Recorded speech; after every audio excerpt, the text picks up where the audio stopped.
Bonjour et bienvenue. Aujourd'hui, nous allons parler des véritables joyaux du ciel nocturne, les étoiles. Elles illuminent nos nuits, mais leur histoire est bien plus incroyable qu'on ne l'imagine. La naissance des étoiles tout commence dans des nuages géants de gaz et de poussière qu'on appelle des nébuleuses. Sous l'effet de la gravité, ces nuages se contractent. Peu à peu, la matière se rassemble au centre et s'échauffe. Quand la température devient suffisamment élevée, une réaction fantastique démarre, la fusion nucléaire.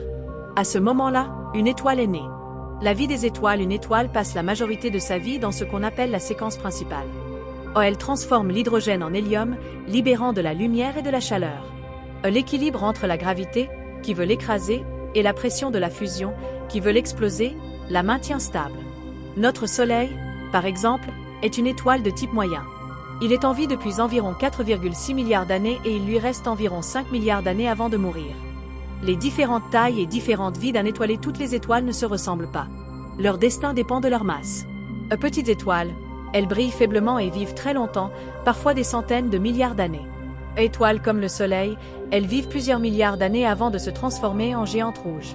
Étoiles massives, elles brûlent leur carburant très vite et ne vivent que quelques millions d'années. La mort des étoiles. Quand une étoile n'a plus de carburant, elle change radicalement.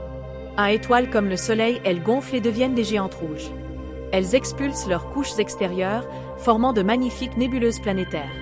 Le cœur restant devient une petite étoile dense appelée naine blanche. 2. Étoiles massives, elles explosent dans une supernova spectaculaire. L'explosion libère énormément d'énergie et enrichit l'espace en éléments lourds comme le fer, l'or ou l'oxygène que nous respirons. Selon leur masse, le cœur qui reste devient soit une étoile à neutrons, soit un trou noir. Le rôle des étoiles dans l'univers. Les étoiles ne sont pas seulement belles, elles sont essentielles à la vie. C'est en leur cœur que se forment les atomes qui composent nos corps, carbone, oxygène, fer. Comme le dit souvent Carl Sagan, nous sommes faits de poussière d'étoiles.